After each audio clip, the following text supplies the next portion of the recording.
Ya, vamos a continuar las reparaciones y vamos a reparar esta fisura en el soporte del asiento. Si ustedes se fijan, ¿no es cierto? Aquí hay una, se pueden acercar, hay una fisura, incluso yo puedo, si tiro el soporte del asiento hacia afuera, ¿no es cierto? Se ve que está bastante debilitado, no traspasa hacia el otro lado del casco, pero el soporte se está desprendiendo, digamos. Y además vemos en este soporte, podemos ver otras cosas que son interesantes. Por ejemplo, cuando laminaron este bote, acá si se fija en esta zona, el laminado está bastante irregular. No lograron que la fibra tomara la forma del pedazo de madera que pusieron aquí para fabricar este soporte, sino que en realidad como que se les arrugó y tuvieron algunos problemas para lograr que la fibra tomara la forma.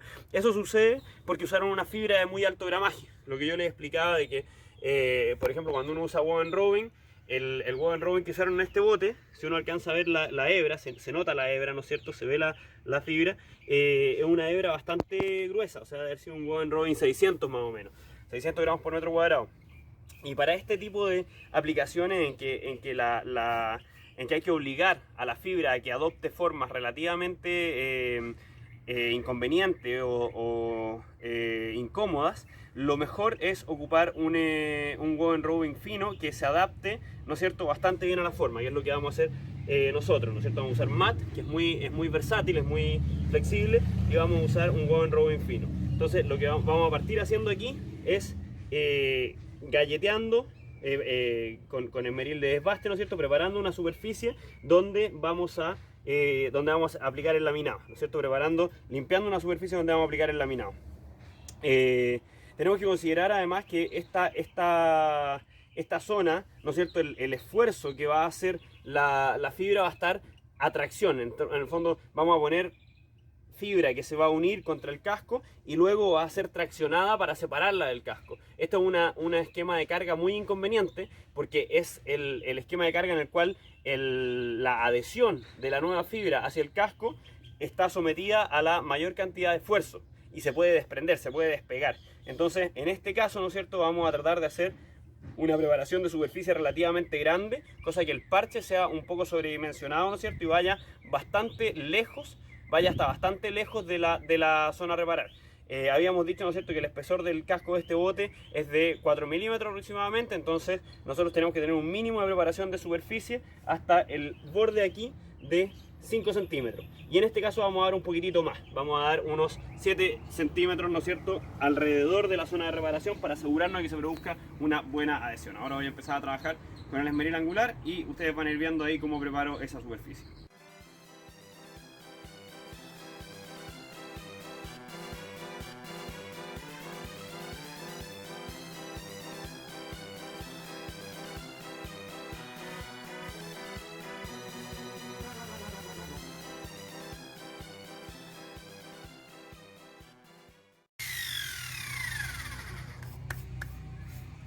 Ya, entonces ahí preparé la zona, ¿no es cierto? No, en este caso no generé un cráter, el parche va a sobresaltar, ¿no es cierto? Va a sobresalir de la superficie, lo cual no es tan grave porque esta es una reparación que está adentro del bote y el interior del bote es relativamente irregular. Si esta reparación estuviese afuera, ¿no es cierto?, si esta reparación estuviese en la zona en que el costado del bote es liso, sí tendríamos que hacer un cráter, tendríamos que hacer un sacado importante, ¿no es cierto?, de volumen para llenar después ese volumen con laminado. En este caso el laminado va a sobresalir un poco, lo cual en realidad en el interior no importa, no es tan grave, no es un problema relevante. Por eso lo hice de esta manera. Si no, sí que tendría que aquí, ¿no es cierto?, haber hecho un sacado un poco más profundo en esta zona, cosa de tener un volumen para rellenar, ¿no es cierto? En este caso, en cambio, como les digo, el volumen va a sobresalir un poco, pero prácticamente no se va a notar, va a ser imperceptible. Así que ahí está la superficie preparada para laminar.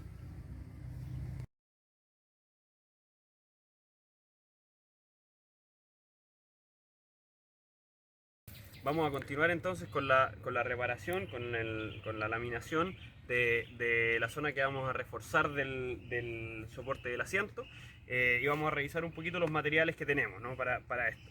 Entonces, cosas que hicimos, tenemos aquí ya 100 ml de resina poliéster, ¿no es cierto? Como decíamos, es resina preacelerada. Esta resina lo único que falta es echarle el catalizador MEC en un porcentaje que va del 1 al 2%. En este caso vamos a usar, yo creo que un 1,5%, tal vez 2%, sabiendo que 2% nos va a dar como 20 minutos de trabajo más o menos.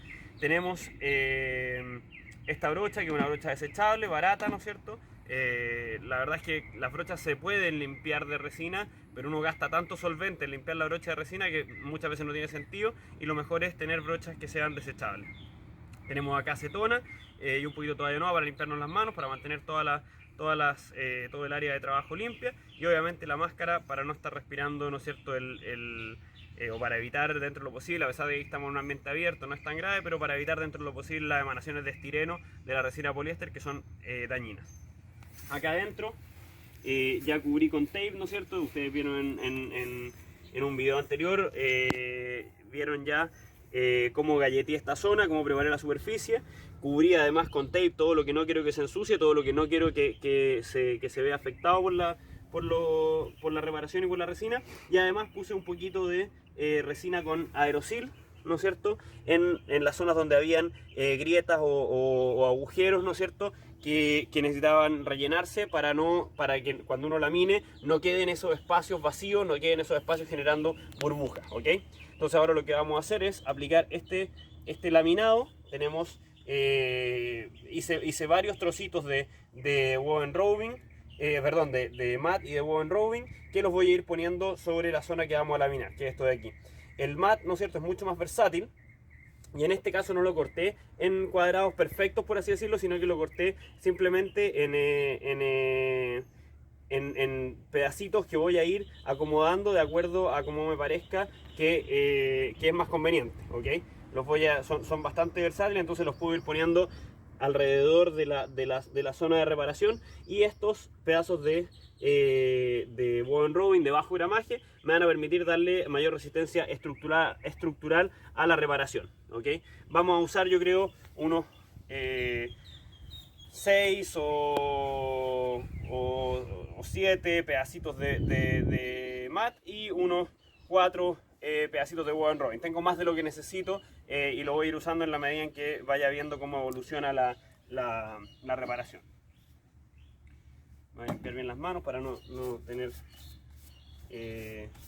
fibras ni restos de resina ni nada en las manos. Se pueden usar guantes también, ¿no es cierto? Guantes de látex, funciona perfecto. Y vamos a empezar a hacer la mezcla. Tenemos entonces los 100 ml de resina, y voy a poner 2 ml de catalizador MEC, ¿no es cierto?, a 2% por volumen en este caso. Podemos hacerlo por volumen o por peso. Lo importante es que siempre, ¿no es cierto?, sí, estoy buscando aquí lo importante es que siempre lo hagamos, es que seamos consistentes con la unidad que estamos usando. O sea, si sabemos que por volumen en 2% reacciona en 20 minutos, entonces que siempre usemos esa misma relación, ¿no? Que nos mantengamos consistentes en el sistema de unidades. Si lo hacemos por peso, con una gramera, por ejemplo, lo mismo. O sea, que seamos consistentes en ese sistema, con el sistema que estamos midiendo. Vierto el MEC, empiezo a revolver la mezcla.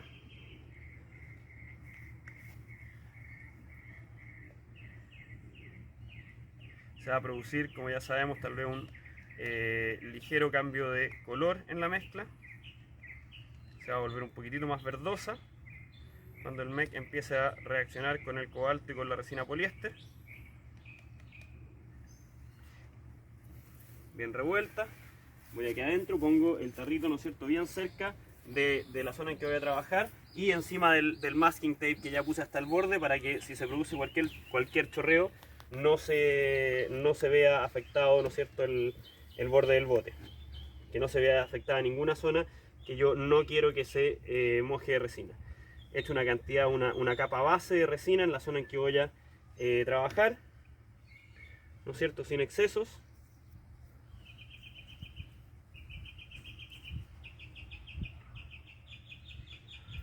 Y voy aplicando el mat. Si se fijan, el mat no lo esparzo como si fuera una pintura, lo voy, por así decirlo, golpeando hacia abajo, lo voy presionando contra la superficie. es importante tratar de sacar todas las burbujitas, ¿no es cierto? Esas zonas blancas que se ven entre las fibras son burbujas y quiere decir que hay que poner más resina y aplicar un poquitito más de fuerza en la laminación. Tenemos que tratar de describir, ¿no es cierto?, la forma que estamos cubriendo, la tenemos que tratar de describir con la mayor precisión posible, que no queden burbujas, que no queden zonas separadas, ¿se fijan?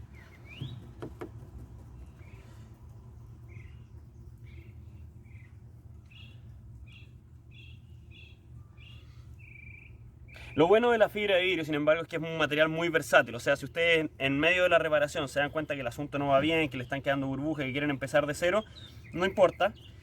Se detienen simplemente, ¿no es cierto?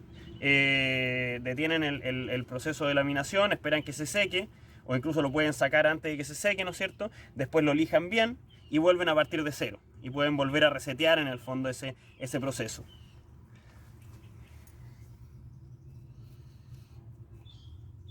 Acá abajo va a ser una parte difícil, va a costar que se impregne la fibra sobre esa zona, sobre todo porque uno está trabajando, ¿no es cierto?, contra la gravedad ahí.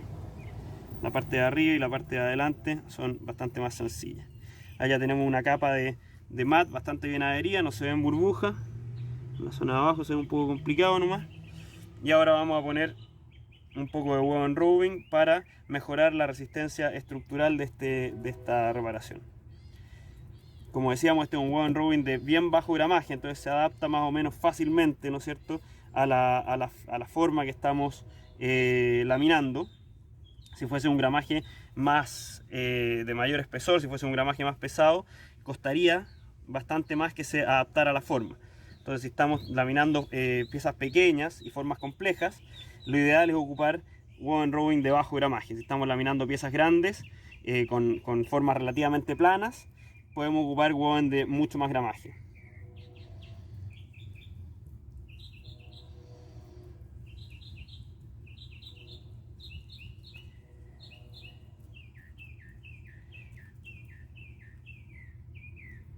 Aquí abajo tengo una burbuja que es importante ir sacando. Ella la hice desaparecer. Voy a poner una capa acá para distribuir. Esta capa uno puede decir, bueno, pero ¿por qué la estás poniendo ahí si ahí no hay ninguna parte de la reparación? Pero en realidad la función de esta capa va a ser distribuir el esfuerzo, ¿no es cierto? Hacer que cuando esta pieza trabaje, ese esfuerzo de adhesión de la pieza hacia la superficie se distribuye un poquitito hacia adelante, ¿no? Se aumente un poquito el área en la cual esa carga se expresa. Y ahora voy a poner un par de capas de mat encima, ya a modo de capas sacrificiales, para poder lijar después, ¿no es cierto?, para dar una superficie con un acabado un poco mejor, y también para que ayuden a anclar un poco el woven roving a la superficie.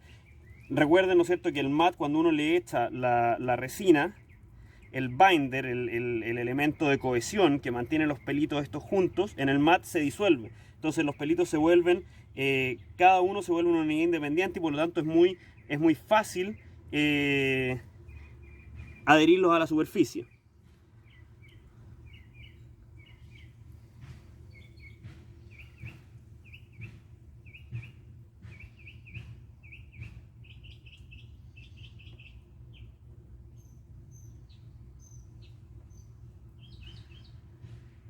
Son muy versátiles. Uno también puede, para piezas complejas como esta, uno a veces puede aplicar vacío, puede poner una bolsa con vacío y poner una bomba de vacío para asegurarse de que no quede ninguna burbuja. Eso se puede hacer, es relativamente caro porque se producen muchos desechos. Y mucho del equipamiento que se usa, ¿no es cierto?, no es caro y no es parte del producto final, sino que simplemente es desecho para facilitar el proceso. Entonces, a mí en realidad no me gusta mucho de repente en procesos simples usar vacío porque es demasiado caro y se produce demasiado, como les digo, demasiado elemento de desecho. Pero se puede hacer si uno quiere un resultado en que tiene que garantizar absolutamente que no quede ninguna burbuja en el laminado. Uno lo que puede hacer entonces es aplicar un sistema de vacío.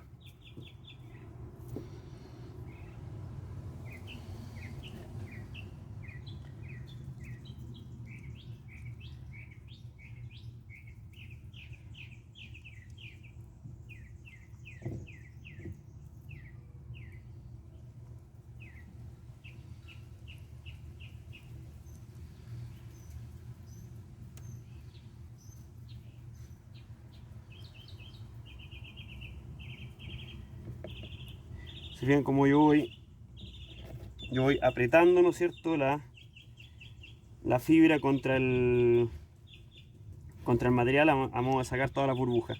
Existen también rodillos sacaburbujas, que son unos rodillos metálicos con estrías, que se pueden pasar sobre los laminados, también para lo mismo, para forzar en el fondo las burbujas hacia afuera y asegurarnos que en el laminado no quede ninguna burbuja, que se vea un poco como se ve este, ¿no es cierto?, que no se ven muchas zonas blancas separadas.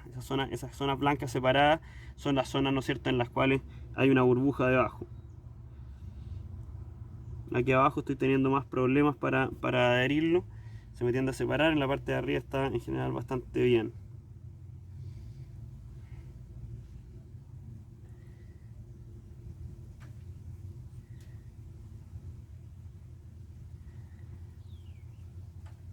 Luego estos excesos que quedan sobre el masking tape, sobre la cinta de enmascarar, los podemos lijar y sacarlos, ¿no es cierto?, para que quede